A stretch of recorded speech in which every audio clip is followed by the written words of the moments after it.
Harold, could you tell us what the Senior Vice President of External Affairs at the Metropolitan Museum of Art does? In the Lincoln Bicentennial year or usually? Both. Well, it's been a little tough this year because of the Lincoln focus, and the museum has been very, very understanding and encouraging of my fulfilling my obligations to the Bicentennial Commission and to my books this year. But External Affairs at the Met embraces public relations, marketing, internal communications, multicultural audience development, advertising, and the visitor services group at the Met, which it's about 150 people who not only welcome visitors to the museum, but and man the information and admissions desks, but also do surveys and do tourism marketing as well. Now, most Hold of on, your just 1 second. Sorry to interrupt. Mark, can you take that lamp and just slide it towards the door? This one? Yeah, no, the other one. You getting a bounce? No, it's just kind of like right behind your head. Okay. So it doesn't. I'm going to actually put powder on this A little morning. bit more that way. I know my. Keep going. Keep going. Keep going. Keep going. Do we have to do that again? No. Okay. You'll only be wearing that lampshade. Right. Okay. Now, most of the time, how many years at the Met have you been there? 16. And that, for almost all that tenure, it was under Philippe Montebello, Yes. correct? Yes. He was encouraging on your Lincoln research and specifically your interest in Lincoln iconography. Yes. I think when I first went for the job, he was, well, I would say he was tolerant in the beginning. My great piece of good fortune was that my major interview was conducted by the then president of the Met, William Lures, who is a Springfield resident, one of these extremely tall people that Springfield seems to produce. He's about 6'6", former ambassador to Czechoslovakia. And when we conducted the interview, he said, I see that you're a Lincoln scholar. You know, I grew up in Springfield, Illinois. And I said to him, are you related to the Lures Shoe Company that sold shoes allegedly to the Lincoln children? And he said, I can't believe you know that. That's when I actually knew I would be hired. It's that epiphany that comes with the Lincoln Association. The shoe store still exists, and they have the framed bill of sales. Wow. And so it is the same family. It is the same family. And he grew up with people that we knew in the old days, with Bunch Bunn and knew Sally Schonbacher and all the old guard at the ALA. And so we knew this. Basically, he knew John Chapin. He knew all the original, for me, the original leaders of the Lincoln community in Springfield. So it was a very nice reunion, and he was encouraging. His successor as president, Emily Rafferty, is encouraging. So yeah, it's a wonderful atmosphere, and they respect intellectual pursuits, as long as you do your job. But you also mine some of the collections there for shows. We do. Research. We don't have very much, I must say. We have some sculpture material. We recently bought Augustus St. Gaudens's own copy of a very early bronze casting of the Volk hand of Lincoln, the left hand, which of course was cast just down the block from where we're speaking at the Presidential Library at Lincoln's home a day after his nomination to the presidency. The right hand of St. Gaudens's collection was sold across the park to the New York Historical Society. So the twains have to meet at some point, and the Met is having a St. Gaudens exhibition in the spring of 2009, at which we will have some of his Lincoln models as well. So that'll be our little bicentennial contribution. We still need a Lincoln painting at the Met. And we have on permanent loan right now one of the paintings made during the campaign by Thomas Johnston of Boston. It's the one that used to be called the Long Lost Life Portrait, but in fact it was based on a C.S. German photograph. And yet it was made, it's by an artist who was here in Springfield in that June period in 1860 when all the painters came into town. So it's hanging in my office right now on permanent loan. When the American wing of the Met reopens, it's going to go to the American wing, and hopefully the owner will eventually allow it to pass into the Met collection. And you're also kind of the guest curator for a show that will be at New York Historical, correct? Yes, also through the sufferance of the Met, I might add. I'm the guest historian. That's the the precise word, so I don't get confused with the professional staff and the academic staff at the Met. Yeah, it's an interesting show. It's going to, it's called Lincoln and New York. It's opening in October '09, and it's going to detail New York's influence on Lincoln and Lincoln's influence on New York. And it's a good story because I've told the story before, certainly about the Cooper Union speech and photograph. But moving along in this remarkable place where he only got 28 or 29% of the vote in 1860 and not much more in 1864, it was not only the commercial culture that produced the Lincoln we know, it was the anti-Lincoln tradition was really seething through New York. Racist criticism of Lincoln. It's the place where Lincoln shut down newspapers. One of the places. It's the location of the draft riots, the biggest race riot in American history, and also the worst civil disturbance, some calculate, aside from the Civil War itself, in American history. So, and amidst all this, he's being promoted as an image, sold to the benefit of printmakers like Currier and Ives, who are flourishing in New York. And with all the anti-war opposition, New York is also the place where the Parrott guns are improved. Rifled cannon is created up the river a little bit, and right across the East River, the Monitor is built in Greenpoint, Brooklyn, in the Navy Yards there. Are you going to deal at all with any of Mary's shopping sprees and identify some of the stores? We are. Mary was a great patron of. They can really use her now because New York retail is in trouble as we speak at Lincoln's 200th, and she was a very good patron of A.T. Stewart's, and we have Catherine Clinton has written a chapter for the catalog, and it's about Mary and the commercial culture of New York, and she's got some wonderful new stuff that probably it will also appear in her Mary biography that's just out, but with wonderful illustrations of the way the stores looked. And some of the buildings are still there, not many, some. Now, I think you've said in previous interviews, the Lincoln bug bit you early in life, and can you just talk a little bit about that? What was that kind of seminal moment, and how that's evolved? Yeah, it was an accident, I guess. I was in a 5th grade class in New York City in a public school, and our teacher, and it sometimes, so often it comes down to a really inventive, inspiring teacher. Mm-hmm. She decided one day to bring in the names of famous people, folded on little slips of paper, and put them in her hat, and shook them up and asked us to pick a name and write a 2-page composition about the person. What the idea was, we were an experimental elementary school in a junior high school, the equivalent of a middle school today, I guess. And it had a decent library. And what she wanted us to do is use our library period to go upstairs and read on a specific subject, which is a good way to teach research to a 12-year-old, 11-year-old, whatever I was. So I picked Lincoln out of the hat. And my best friend Dennis picked Genghis Khan. And he became a rock and roll promoter. So these things can be very insidiously powerful and influential. I went upstairs and looked in the Lincoln section and was attracted to this jet black book edge binding, whatever you, I can't remember what you call it, and I should, because the spine, of course. It was Richard Nelson Current's The Lincoln Nobody Knows. And it was just, and when I pulled it out of the shelf, it was even more beautiful with that vivid broken glass photograph of Lincoln on the cover. And I was just enraptured even at that age. And then the evolution, it moved on to Stephen Laurent's books on Lincoln photographs.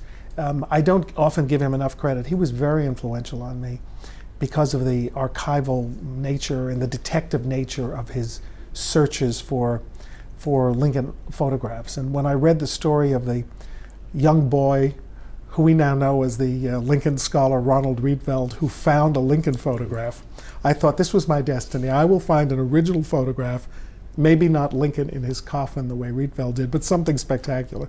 Launching a 40-year search that has not produced an original photograph but has been fun. And Laurent was not only an inspiration through his books, but he was very nice to me because I started corresponding with Lincoln people when I was in my teens.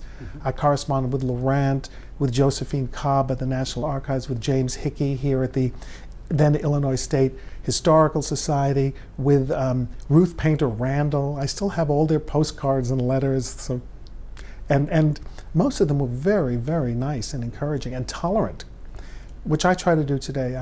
It's easier today because email gives you an opportunity to dash off these things in a second. But I learned from that. One thing I learned, in addition to the Lincoln things I learned, was that to be encouraging and to answer questions. And I know you've done that for years and years as part of your job. But it's a nice feeling to get a letter back. Thanks for taking the time. When did you start doing those regular columns for, what was it? The Antique Trader. Yeah. You know, I was looking, in my 20s, looking for a way to write. And when I was about 20 or 21, I fell under the thrall of a photographer and photo historian named Leo Stashin, who died about 25 years ago. But he was convinced that he had found, and you and I have seen these over the years, an original unknown daguerreotype of Abraham Lincoln. That his daguerreotype looked nothing like Lincoln. I always thought it was Thomas Hart Benton in later years. It's a grand, full-plate daguerreotype that must have been very expensive to make. And it's one of these, it's got to be somebody. And when I think of the daguerreotypes that he traded away to get portraits as he became more and more convinced that he saw famous people. Anyway, when I was first married, we used to go away weekends to Pennsylvania Dutch country. And he would look for daguerreotypes, and my wife and I would basically furnished our first apartment buying antiques, and started to buy Lincoln things at antique shows and flea markets. And at the Ephrata Cocalico Valley Historical Society Fair, they sold the contents of their historical society. And there, sitting on the edge of a table, lying on the ground, was the National Republican chart of H.H. Lloyd, the chart that we think Grace Bedell saw, of which there are only about 5 or 6 left in the world. And we bid on it, and the bidding was going dollar by dollar by dollar, 74, 75, 79. And just the experience of going there made me think of proposing this. I used to write an annual Lincoln feature. I think that came first for this big collector's paper that's published in Dubuque. And then they asked me to do a column, and eventually I found a way to turn to more scholarly pursuits. But that was also fun. Lots of mail and responses. And I had a team of experts to help me with what I didn't know, which was almost everything I was writing about except Lincoln. So that was fun. Now, you've had just really very interesting careers. I mean, you were in public television, and then you got involved in politics. You worked on Bella Abzug's campaign. Right, Bella was first. Bella was first. I had worked for a weekly newspaper and been supportive of her in my columns. So she came to me in 1975 and told me she was going to run for the United States Senate. And would I be her press secretary? I had no idea what a press secretary did, except for talking to press secretaries as a reporter. But I spent 2.5 to 3 official years with her, and basically 20 years doing what she asked of me, because she was sort of my graduate school. I didn't go to graduate school. She was my graduate school in government and in public relations. She was not easy. She was today you'd probably report her to the Human Resources Department on the first day and sue. But boy, was she smart, and she knew everybody's job better than they did. And if you could endure the browbeating, you could learn a lot, and I did. Did you ever get one of her hats? I do. I have one of her hats, and it's signed by her in the brim. It sits in my den, along with it's the only non-Lincoln thing in my den. Well, I bring this up because the one thing I noticed in your work that was really insightful is that it seemed that you brought your practical experience from both the Abzug and from Cuomo, and you were able to see things in the Lincoln story that traditional historians had just overlooked. You'd be able to make these connections. Is that a misreading of? No, I'm glad you read it that way. I think the hands-on experience in politics makes me a little bit unique in the Lincoln world. I think there are a lot of Lincoln people who are very committed to politics and volunteer, but it's a little different to be on the inside and to consider public relations strategy. And Lincoln was very helpful in this regard. He gives us a clue when he says public sentiment is everything. People who affect public opinion are more important than people who make statutes. I think that's the quote. He was uncanny in the pre-marketing era, certainly, where it was considered uncouth for a politician to care about his own image. He mastered this brilliant method of both detracting himself, being talking about his homeliness and joking about his appearance, and making sure that flattering and politically helpful renditions were created, manufactured, promulgated, all while being sort of an aw shucks subject. Brilliant, because we have the reputation of him as, and I think most people hold dear the idea that he was very modest, and yet he practically had court artists by the time he got to the White House, sculptors, life masks, photographs. He figured it out that in his suffering face, people would find sustenance or at least understanding of his sometimes very tough policies. All of the early books, focus on iconography, yes, and the development of this image. And the other thing that I've really appreciated is showing kind of the cross-pollinization, what artists were doing and then what lithographers would pick up and do. Can you talk a little bit more about that? Sure. As much as I respected Stefan Laurent and appreciated his interest in me, and Lloyd Ossendorf later was a good mentor and friend, I originally, like many other people, saw photographs in a vacuum. They were recordings of Lincoln's face and form over a period from 1846 to 1865. And they were meant to be listed chronologically, and the sittings that produced them were meant to be investigated, the date, the eyewitnesses, and that was about it. But in fact, there was always a reason for these encounters. And Lincoln, again, practicing the role of a Victorian modest person, always permitted himself to be ushered or importuned into photo galleries. Why was that? Well, that's what creates this idea of cross-pollinization. Many photographs are made because artists can't quite get him to sit still for sittings, the way George Washington so patiently endured Gilbert Stuart's requirement that he sit still, because that was the only way to do it in those days. And Washington would stand for 2 hours for Stuart at a time. Lincoln didn't do that. So that's why we have this rich archive of campaign photographs in 1860. Almost all of them made here in Springfield were made at the request of artists. Alexander Hessler's campaign portraits were really required by Thomas Hicks, who did the first painting. One of the great C.S. German photographs of Lincoln with the beard in January of 1861 was made at the request of a sculptor, Thomas D. Jones. The fabulous Preston Butler ambrotype of Lincoln with a lock of hair falling over his forehead with his arms folded like this was made at the request of an artist, John Henry Brown. They couldn't quite get him. And even the great photographic sittings in Washington, the greatest of all the photographic sittings, February 9th, 1864, produces the profile for the copper penny, the model for the profile. It produces the two models that have been used over the years for the $5 bill. It produces the iconic photograph of Lincoln looking at a big book with his son Tad. It's been adapted as a symbol of reading to children, even though it's a prop album. And it's a dazzling sitting for which Lincoln inexplicably wore his hair parted on the wrong side that day, and he looked pretty good. He should have kept it that way.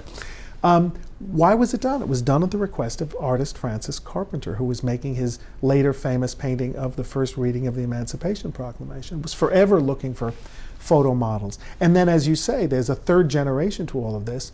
The photo begets the painting begets lithograph copies, but then the photographs are mass-produced. So it's sort of 3.5 generations of renewal and distribution. So all of these disciplines I thought deserved to be described as being interconnected and all contributing together to the promulgation of Lincoln's image. And how did this really affect the broader audience? I mean, how was it received by the general public? It's always been hard to make statistical observations because for some reason there are, and that's one discovery I'd love to make. For some reason, the business records of the America's printmakers are just nowhere to be found. None of the New York printmakers left any. There's a little bit from Currier and Ives in the Museum of the City of New York, but nothing that attests to distribution. There are only two ways to judge the popularity of prints, and that is in the endurance of titles in successions of catalogs and advertisements, and the very subjective analysis of how many survive and how many we know are out there. We know that Currier and Ives prints proliferated because so many lived. We know when we see one we've never seen before, we can make a fairly good guess that they were very, very rare. There is one print of Lincoln writing the Emancipation Proclamation based on an expressionistic painting by David Gilmore Blythe, a German-born painter, that showed Lincoln with carpet slippers and his foot resting on the Bible and wearing a nightshirt to remind people that he was from the prairie and from Earth.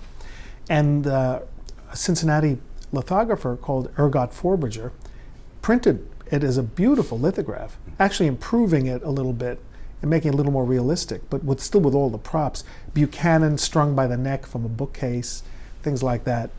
And I only know of a few that exist. So what does that mean? It meant that people looked at this and said, what is he talking about? And so, you assume that he wiped the stone clean and did something else with it, or maybe tossed out the unsold prints because they were hand colored, they're gorgeous. I don't know if your collection has one. Yeah, I only know of a few that do, very few. Do you have a favorite photographic image?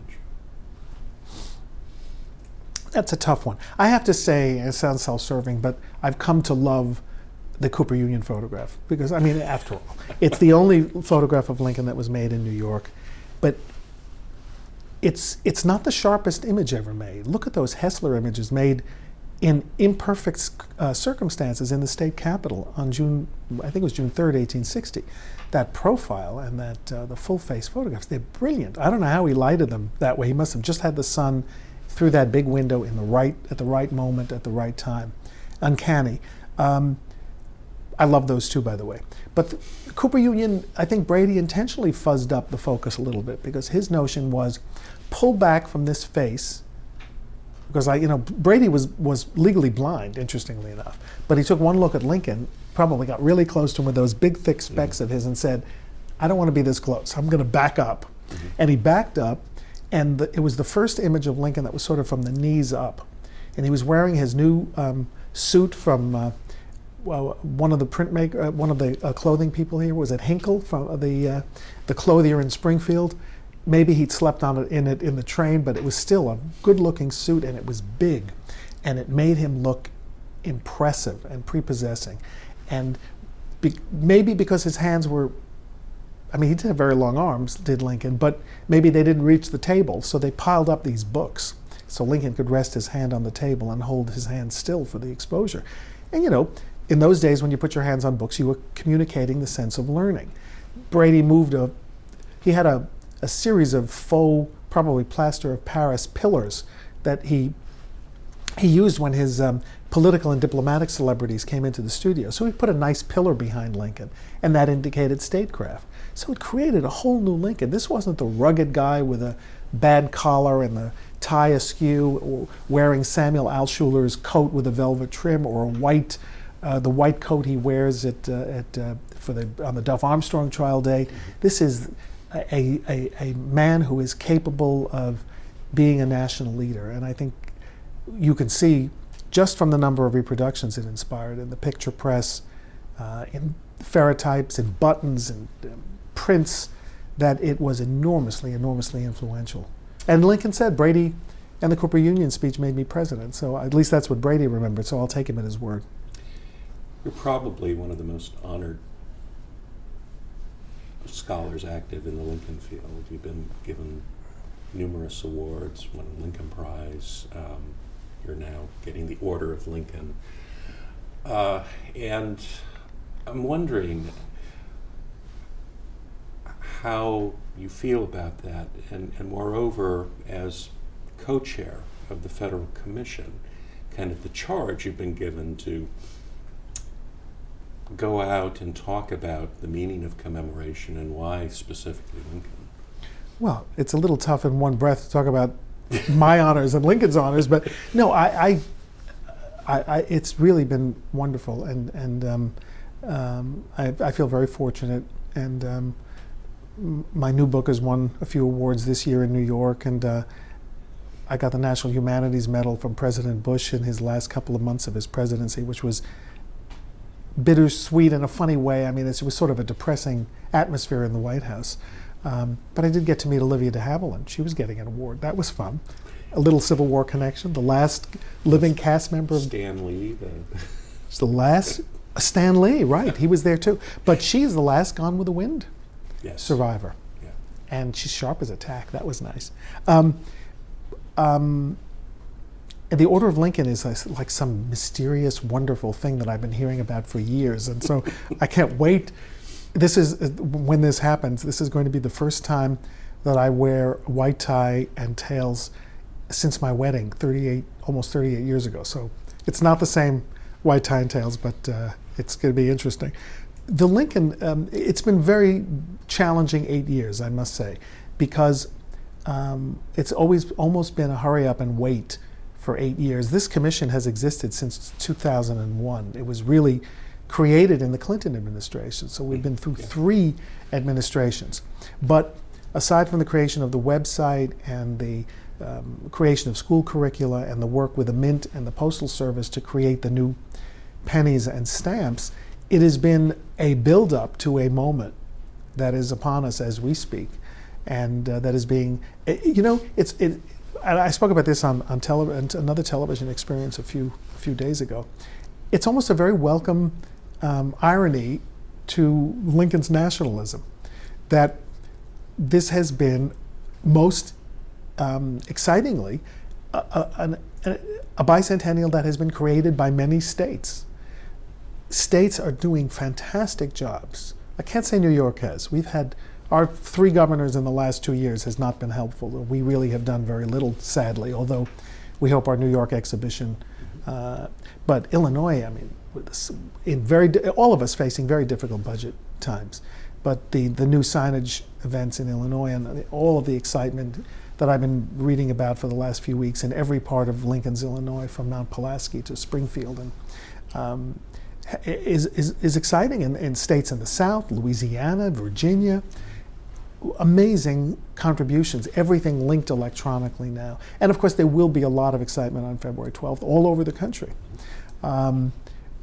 With President Obama coming to Springfield after going to Florida and Indiana, I now hear. So it's going to be an interesting, I just heard the itinerary has been released today. So he's going to be actually making a sweep of support for legislation and come Springfield from this. We thought he would go from Washington, but apparently that's not the case. And in Chicago on Valentine's Day. Chicago on Valentine's Day. I think he's getting tired of the White House more quickly than most presidents. One more, if I may, one more thing about President Obama. This has been the difference between a very interesting and meaningful bicentennial and a national celebration of immense proportions. His interest in Abraham Lincoln, as expressed in his announcement a few blocks from here at the old state capitol. Even in the days when many of us, especially those of us in New York, didn't think he was going to be president. But his relentless devotion to Lincoln, his citing of Lincoln in Grant Park at his victory speech, his references to Lincoln in Constitution Hall, and his I think what will be remembered as a landmark moment, his speech on race relations in this country. His decision to recreate the inaugural journey, to take his oath, at least the first time, on the Bible that Lincoln held. I don't know if you ever held that Bible. It's a little tiny thing. I just imagine Lincoln's immense hands. He didn't rest his hand on the Bible. He must have overwhelmed it. It's just lifted this boat that we had that was doing fine, but the tide has lifted all of the Lincoln world, and everyone is interested and watching, and so it's just I don't know how I'm going to feel on February 13th. Like, a lot of air has been let out of the balloon, but it's exciting to blow it up. It's good to end on a high note, though. And I think, I think we have a very good chance, because of the accident of the calendar, to sustain this at a very high level for years to come. Even as our various commissions fade into history and we make our final reports, Cooper Union is having its 150th anniversary in the fall of '09. The Civil War sesquicentennial starts in '01, and while there isn't and probably won't be a national commission because of cutbacks and budgetary concerns, there is already building an enormous interest. So I think we'll be mining the Lincoln story at high levels for another 6 or 7 or 8 years. And then we can slip into retirement and be happy with ourselves. Harold, thanks so much. Thank you, Tom. Thanks. Okay.